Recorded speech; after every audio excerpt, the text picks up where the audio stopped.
It's 10 before 8 o'clock in the morning. It's been about almost an hour and a half or two since we got the news breakage. It's May 6, 2026 for Wednesday. Ted Turner, the inventor of Cable News Network, passed away.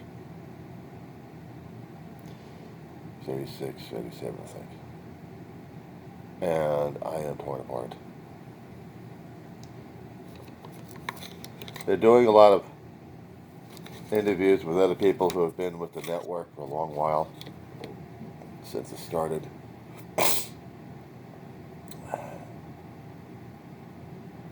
I may have heard some rotten things a few times, but I never knew that Mr. Turner was involved with environmental and other activities that earned him a hell of a lot of better reputations than the crap I heard out there. I had gotten cable television with my family a long time ago. Got the on station, and then we had the cable box after that. And CNN was right there. We had gotten our news media from the networks. And the networks would feed the information over to the independents out there. The independents we had out here in the Los Angeles market was KTLA, Channel 5. We had KCAL, they call it KCAL now, but I forget what it was. But it was Channel 9 News. There was Metro Media, KTTV, Channel 11. And KCLP 13. 11, 5, 9, and the local affiliates of KCBS, Los Angeles, KNBC, Channel 4, and then KABC, Channel 7, Los Angeles, Eyewitness News. I mean, those are the stations we had. And here comes Cable News Network, doing national and international. And then back in 1990, came the war. And it was said that only CNN had groups out in Baghdad recording this. CEO and president of Warner Brothers Discovery, David Zaslav, just released this statement, writing in part, "One of the moments I reflect on most often was meeting with Ted in Washington, D.C. following the close of the Warner Media and Discovery merger in April 2022. We talked about the opportunities and challenges ahead, the responsibility that comes with stewarding these extraordinary brands, and the need to keep innovating in a constantly changing world." I think about that conversation often. Ted's influence is woven throughout Warner Brothers Discovery. The brands he built and championed remain central to who we are, and they continue to reflect his belief in creative risk, cultural impact, and global reach. Through CNN, TCM, Turner Sports, and across our portfolio, his vision remains present in the work our teams do every day. Beyond media, Ted was a committed philanthropist who believed success should serve a broader purpose. He cared about journalism, culture, the environment, and future generations. And he acted on those values throughout his life. On behalf of our entire company, we extend our deepest condolences to Ted's family and to the many colleagues and partners whose lives and careers were shaped by his vision. It is our responsibility to honor and carry forward the legacy he built. Ted Turner changed our industry forever. I am grateful for his courage, his imagination, and the lasting mark he leaves on Warner Brothers Discovery and the world. And I know I'm speaking for you too, Wolf, when I say that we will continue to carry forward his legacy and all of the values he instilled here at CNN that just endures and will endure. Wolf. Forever, indeed. He was such a powerful, wonderful impact on all of us. I want to bring in the former CNN chairman and CEO Walter Isaacson right now. He's joining us on the phone. Give us a sense Walter, what's going through your mind as we just learned in the last hour or so about the death of Ted Turner? Thank you, Wolf. You know, I've studied innovators my whole life, but one of the greatest of all innovators was Ted. And it was partly because he was fearless. You know, he would try any new idea. He led us into the era of new forms of communication. But when it came to covering things, he knew CNN was built to be a fearless network. And I can remember, as you can, Wolf, on 9/11, when he came down into the newsroom, I went upstairs at CNN Center in Atlanta and got him out of his office, and he said, "This is why we built this network." And he gave one of the most inspiring rallying cries I've heard. And, you know, we just need his type today, people who don't fear power but want to cover it. You know, there were so many moments when he dramatically inspired me as a journalist working for him, working for CNN. And I'll just share one of those moments and get your thoughts. Back in 2010, I was invited with Bill Richardson, the then governor of New Mexico, to go to North Korea, to Pyongyang, to try to bring some Americans home. And I went on that trip. I had never been to North Korea before. So here I am in Pyongyang. I'm staying in this little villa that the government there put us up in. And I have a TV in that room. I turn on the TV, and it's North Korean state television. Of course, I don't understand Korean, so I don't know what they're saying. But I'm flipping channels, and the only other channel that was on that TV in Pyongyang was CNN. And I'm watching CNN in North Korea. And I'm saying to myself, how did this happen? How did North Korea get to show CNN on this TV? And then later, I'm in the lobby, and I asked one of the people in the lobby, CNN was on the TV. He takes me outside. There's a little area, and there's a satellite dish there. And he says to me, "This is the satellite dish that Ted Turner a year earlier brought to Pyongyang, and we put it up here. He asked us to show CNN to the people in North Korea. It was very important to him to try to emerge a more peaceful world." And all of a sudden, North Korea, you could see CNN on the TV there because of that satellite dish that Ted Turner had brought to North Korea. And there it was, right in the middle of this area outside this villa where we were all staying. And it was just a powerful moment to me to see how Ted Turner would often think about world peace, even with a country like North Korea. And people would be watching CNN in North Korea, and he was suggesting that maybe the world would be a more peaceful place if people all over the world would be watching the same news. And it just inspired me as someone who had been working at CNN, the way he was so committed to world peace, to showing the people of the world news, educating the people of the world about what's going on fairly and accurately. And it just was a powerful moment for me. And I'm sure there were powerful moments like that with you in your connection with Ted. You know, once I was in Bratislava in 1989 as the revolutions were happening in Eastern Europe.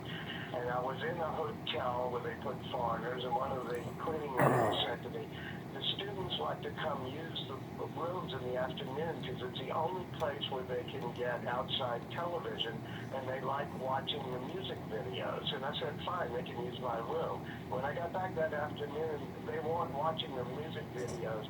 They were watching what was happening at the Gdansk shipyards with Lech Walesa and the Solidarity Movement in '89 because CNN was carrying it. And I said, okay, these revolutions are going to spread because even governments that try to censor the news are not going to be able to block it. That was the type of vision that when we were at Time Magazine, we made him Person of the Year because that vision of what CNN could be wasn't just about television. It was about international affairs and a global society. It really is a sad moment for all of us knowing that Ted Turner has now passed away because he was such an inspiration to so many of us, and he created this cable news network that really changed the world. When I went to the then Soviet Union, the Soviet Union was about to collapse, and I did that first interview. I just got to Moscow from Washington with Air Marshal Yevgeny Shapashnikov, and he was doing a powerful live interview on CNN with me. And he was speaking in Russian. We were doing simultaneous translation. And at one point, I said to him, why did you decide to give your first and only new interview? He was about to become the defense minister of the Soviet Union, to CNN and me. He said, because we were so grateful to CNN for showing the world what was going on in the weeks and months leading up to the collapse of the Soviet Union. And we wanted to underscore that commitment, that appreciation of what CNN was doing that led to this moment, the collapse of the Soviet Union, the creation of a new Russia. And it was just a very, very meaningful moment to hear Yevgeny Shaposhnikov, the air marshal, the now defense minister of Russia, say that to me live on CNN during this interview. It's just one of so many moments in my career at CNN that what Ted Turner did inspired and made the world a better place. And I'm sure, Walter, you have thoughts along those lines as well. Yes, I think the entire revolutions that happened in the 80s were largely communication driven. In fact, that's true throughout history, whether it's Gutenberg doing movable type or the internet. When you have satellite television that transcends borders, it can truly change things. And you and I remember well during the very first Gulf War, the very first Iraq War, Bernie Shaw and others, they're covering war live. Now imagine that. You're covering a war as it's happening live. Heisenberg had the principle that when you observe a particle, you affect either its motion or its position. Just that sort of a Ted Turner effect, that now everything that happens in this world is happening live globally. It was really an amazing moment, especially for those of us who were covering that first Gulf War, seeing our reporters, our camera people in Baghdad risking their lives. The bombs were coming in, and they were reporting the news, and the whole world was watching, thanks to CNN. All these countries were just dumping out of their own coverage and taking CNN's coverage. It was just such a powerful, meaningful moment for all of us, and Ted Turner really created that moment, and he deserves so much respect, which he's getting right now, obviously, now that he's passed away. And it's just a sad moment. I hope that his passing, and the fact that he was such a visionary, can remind those in the media, those of us in the world, those of us, in society, that we are all connected, that there was a time when we didn't all go down different silos of information. We didn't have information systems designed to enrage us, but they were designed to inform us. And, we're at a 250th of America. It'd be nice to say, how do we get back to that common ground we used to have of information systems and of a cable network like Ted envisioned that was going to cover the world? And he was a great father, a great grandfather, a great grandfather. Loved his family so much. I saw that when I went out to Montana, spent some time with him at his ranch. I saw it when I was down in Atlanta, and he would invite me to have lunch or dinner. It was just that I heard his stories, and for me, they were all so meaningful, so important, so powerful. We will all miss him so much. Walter, thank you so much for your thoughts. We really appreciate it. We'll miss him desperately, and he loved you, Rolf, so thank you for having me on. Thank you for joining us. Appreciate it very much. And let's begin this new hour of our show with breaking news. This is CNN Breaking News. And it's news that really tugs at the heart of the entire CNN family here in the United States and around the world. Ted Turner, the philanthropist, the media visionary who founded CNN, has sadly died at the age of 87. God rest his soul. God bless his soul. Colorful, brilliant, and often brash, he was a force of nature by all accounts and devoted his vast resources to make the world a better place. Wolf looks back at his remarkable legacy. And they're going to talk about this one for a long while. Known as the mouth of the South, I'm going to put it on pause. I know, but they'll put this one on the internet as soon as they get it spooled up and then throw it out there. I was watching CNN for the first time during the first Gulf War. My family were just watching this in mesmerization, just mesmerized what was going on and seeing actual combat live. It was one thing when growing up in a household that you'd see the war from Vietnam in videos, or maybe the invasion of the Falklands. I think we did do those in the 90s as well, but it wasn't really live. It was just edited. Imagine what it was back in World War I if they actually had videos. But they had homemade videos during those days, but they tried to recreate some of the battles somewhere else. But in World War II, they had to edit some stuff because they didn't want the gruesomeness really out there to scare the hell out of people. I mean, the photographers and the video cameras were just going crazy. Then Korea War. They tried television in that one. Tried to get live on that one. But what was really affecting people? If they see a war live, how much of an effect it has on the person. There's one thing living through earthquakes, I'm seeing television clips on YouTube about that. Live through earthquakes, it's one thing. But a war? They were building up forces in Saudi Arabia to expel Saddam Hussein. I think that's the name I call him. The Iraqi warlord.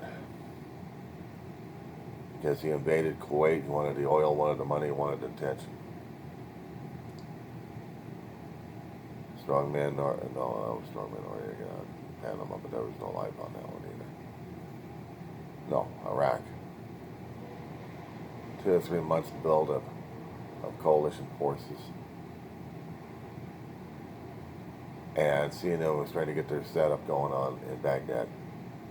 They wanted to capture what it was like in Baghdad when the coalition came through, did their dropping of the bombs and missiles and stuff. Then Iraq had already been going after Israel with Scud missiles. There had been reports that it could have been poison gases and some of those things. So the people in Israel had to wear gas masks, had to have them with them all the time. Find shelter fast, especially when the Scuds came.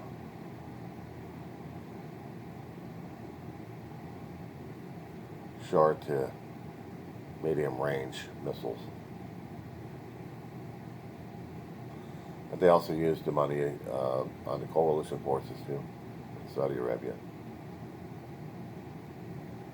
And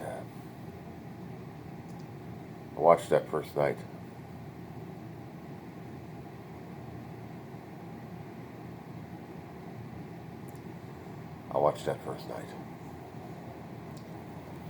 My mother and I were watching it. My brother had been called up by the military to do his part. Once you're in the military, you're in the military. It doesn't matter if you get discharged or not, you're going to get... If you're not physically able to fight, then you're discharged. But if you're able to fight, my brother got drafted into it.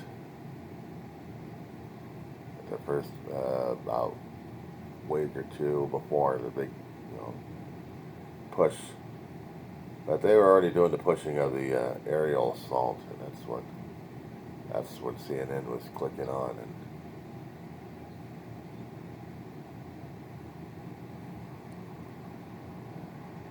that's when the reporters were watching it, seeing how the sky lit up. I tried to use night vision. It had this greenish black look. And we're seeing this thing.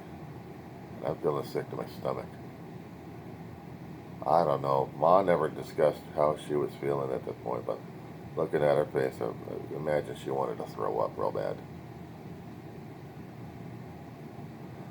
Because it was that horrifying. It was that horrifying.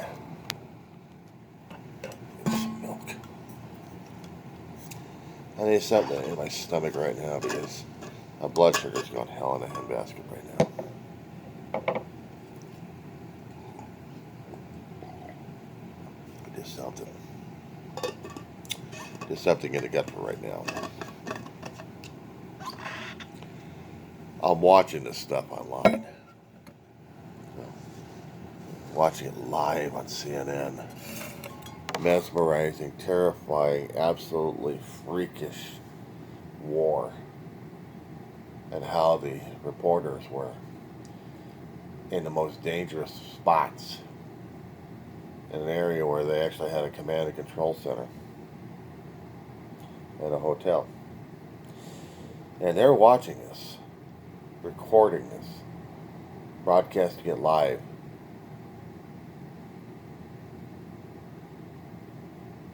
I couldn't deal with it. But for about a few weeks, we're watching this, what's going on. We're seeing what's happening. And I'm almost throwing up about the damn thing, too. I'm watching it on, when I was working in retail hell, I was watching it on television, actually, over there. And that's all we could talk about is the war. CNN was still on there. This is hard to tell because right now they have a lot of reporters, a lot of journalists who knew Ted Turner. They're interviewing him like crazy.